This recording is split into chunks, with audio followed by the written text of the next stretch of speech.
मित्रांनो, हेच आहे ते ठिकाण की ज्या ठिकाणी आपल्या अख्ख्या महाराष्ट्राचं लाडकं दैवत आपला विठुराया ज्या ठिकाणी होता तेच हे कर्नाटकातील ठिकाण हंपी. आणि हंपीमधील या भागाला म्हणतात विठ्ठलपुरा.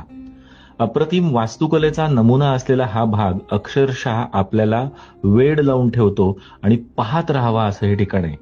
हंपीमध्ये असलेलं मोस्ट पॉप्युलर डेस्टिनेशन कुठलं असं जर तुम्ही विचारलं तर हे आहे मोस्ट पॉप्युलर डेस्टिनेशन, म्हणजेच विठ्ठल मंदिर. या ठिकाणी अजून एक वैशिष्ट्य आहे.